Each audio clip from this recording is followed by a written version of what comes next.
तो आप समझिए कि धर्म जो है वो सिर्फ और सिर्फ शोषण करने का टूल है, उसके अलावा कुछ नहीं है। पढ़ी लिखी शिक्षित महिलाओं को एक ज्योतिषी कन्विंस कर लेता है कि अगर तुम मेरे साथ संभोग नहीं कर रही हो, सो नहीं रही हो, तो तुम्हारे पति की मौत हो जाएगी, और मान ले रही, और वो मान ले रही हैं। इतनी शक्ति किस चीज में है? केवल धर्म में है। जय भीम क्रांतिकारी साथियों, जय भीम, नमो बुधाय। सो गाइज, एक ये वीडियो को देखिए और देखकर बताइए धर्म के आड़ में क्या क्या होता है। सो वीडियो को लाइक कीजिएगा, मेरे चैनल को सब्सक्राइब कीजिएगा।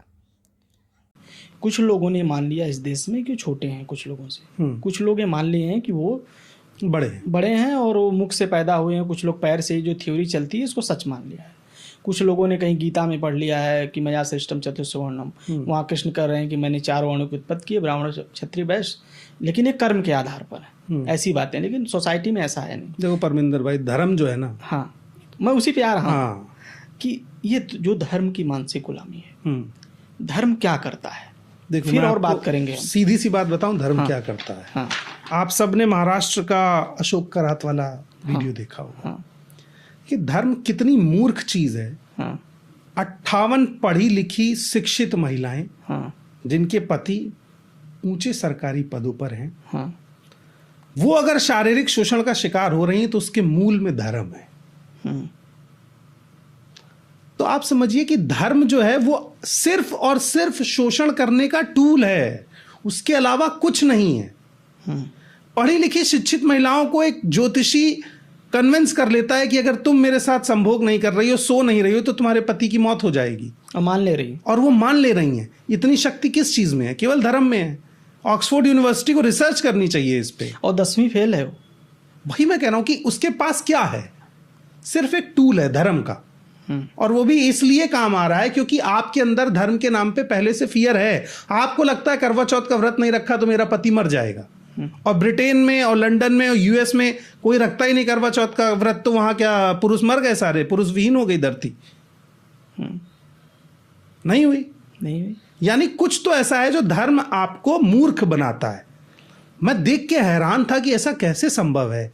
एक आदमी जो ना शिक्षित है, जो ना सहज है, सिर्फ एक ज्योतिष है जो ज्ञान दे सकता है, धर्म के नाम पे आपको मूर्ख बना सकता है। उसने 58 महिलाओं का शोषण कर लिया, और जिस महिला के ऊपर महिलाओं की जिम्मेदारी थी, महिला आयोग की अध्यक्ष, वो उनमें से एक है।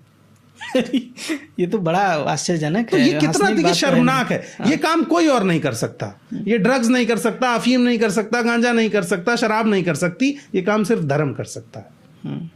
क्लोरोफॉर्म सुंघा के भी आप 58 महिलाओं के साथ ये नहीं कर सकते थे जो आप होश में धर्म के नाम पर कर सकते हैं। ये है धर्म।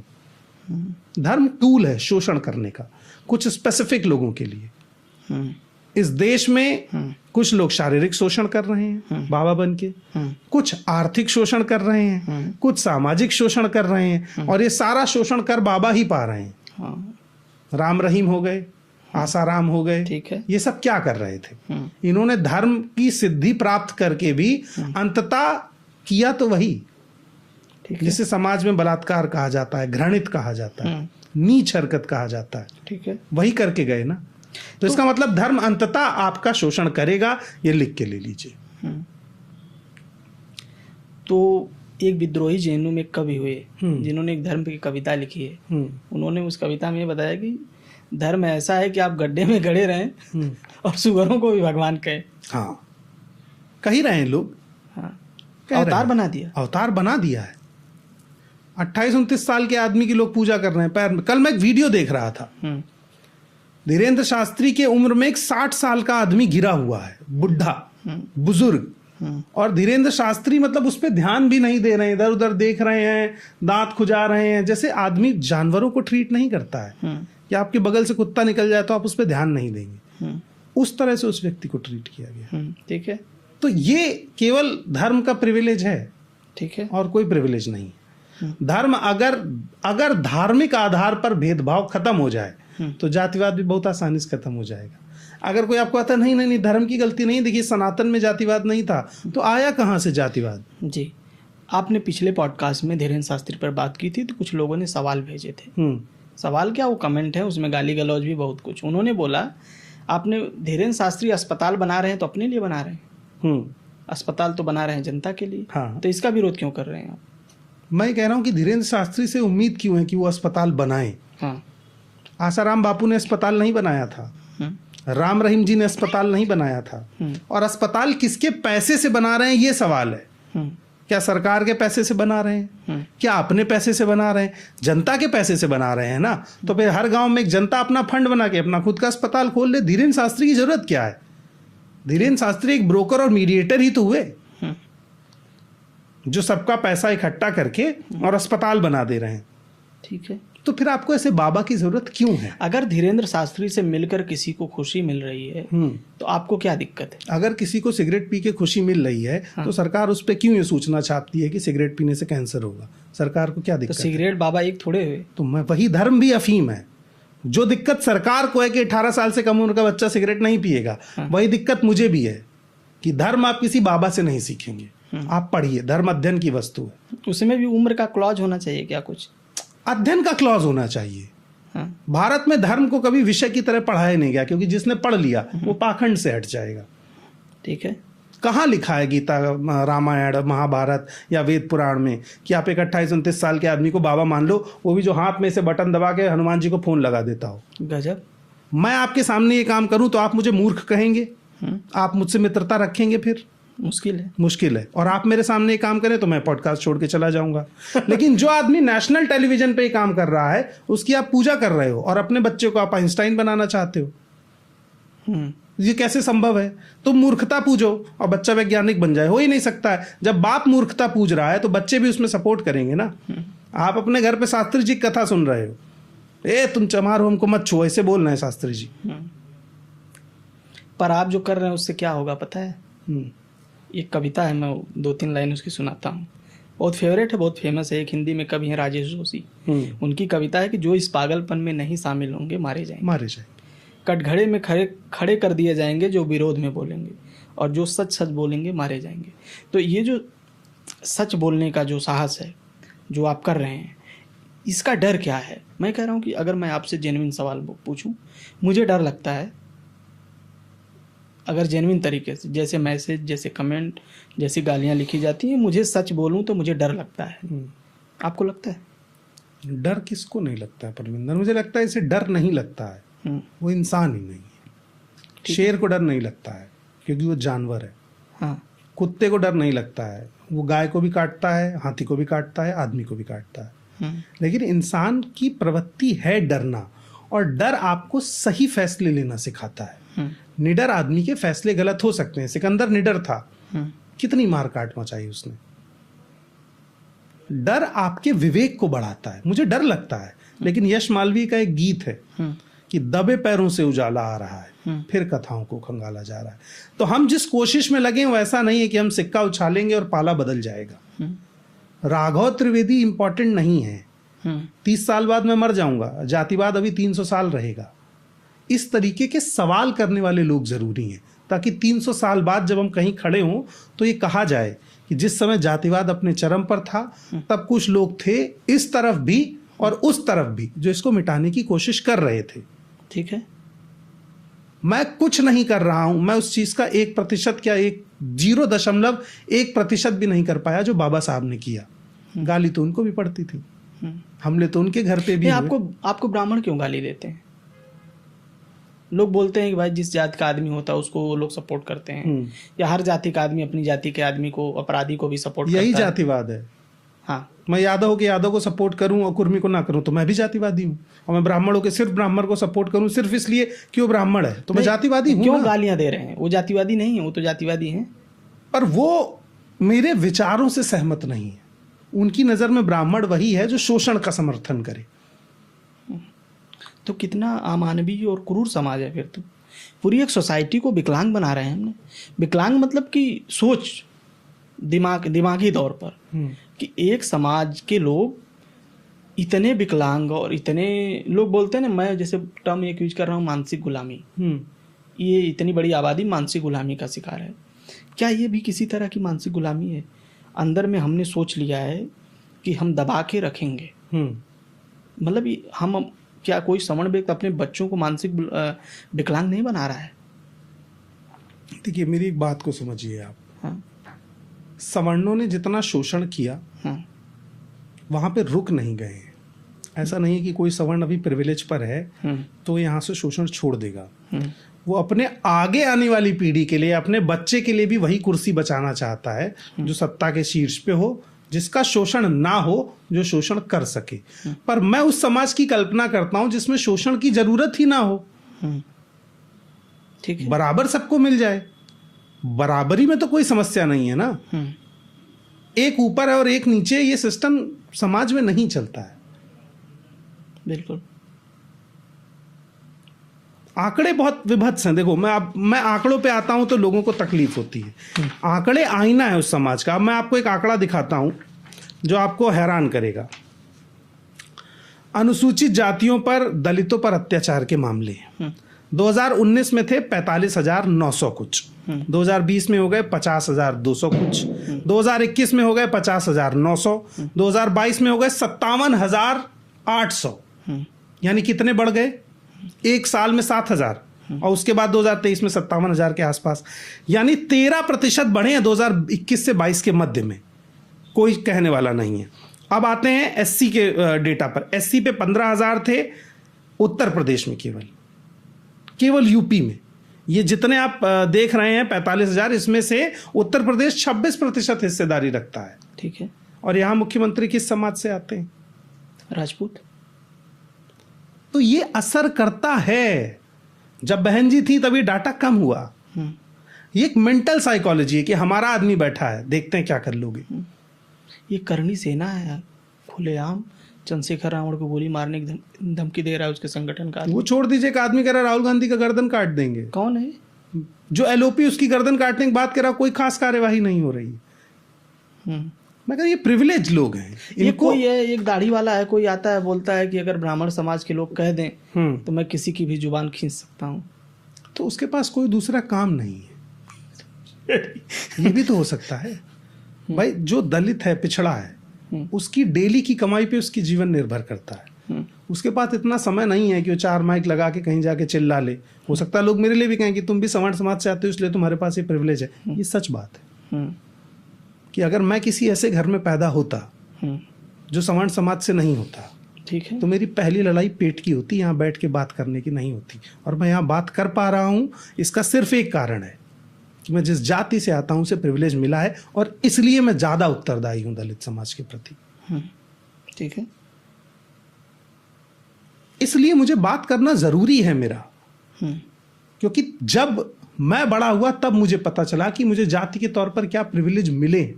ठीक है, तब मैं उनके समाधान की बात करूंगा ना। तो जो लोग नहीं कर रहे हैं वो सिर्फ और सिर्फ अन्याय कर रहे हैं। तो ये जो बात आप कह रहे हैं कि कुछ लोग कास्टिज्म नहीं कर रहे हैं, कुछ लोग कर रहे हैं, तो आप उत्तरदायी हैं क्योंकि आप उस समाज से आते हैं। तो आप दलितों के प्रति या पिछड़े समाज के प्रति या जो लोग भी उत्पीड़ित हैं इस देश में, उनके प्रति आप उत्तरदायी हैं। मैं आपसे राघव जी ये जानना चाहता हूँ कि आपने योगी आदित्यनाथ का जिक्र किया, और योगी आदित्यनाथ जी ने एक कंपनी को, एक छोटी सी कंपनी को, पुछ एआई, हाँ उसका नाम है पूछो एआई, हाँ पूछो एआई जो है, उसको कितना पैसा दे दिया और अब वापस भी ले लिया है दबाव में। पैसा दिया नहीं था, एक एमओयू साइन हुआ था कि हम 25,000 करोड़ रुपए का कॉन्ट्रैक्ट करते हैं कि हम काम करें। अगर सवाल नहीं उठाता तो पैसा देते। अब उसमें भी एक मजेदार बात समझिए, ये एक इमेजिनरी अमाउंट था जो लोगों को मूर्ख बनाने के लिए बोला गया था। एमओयू में सरकार चाहती तो 5 करोड़ भी खर्च करके एमओयू कैंसिल कर सकती थी, ठीक है, और 25,000 करोड़ तक भी जा सकती थी।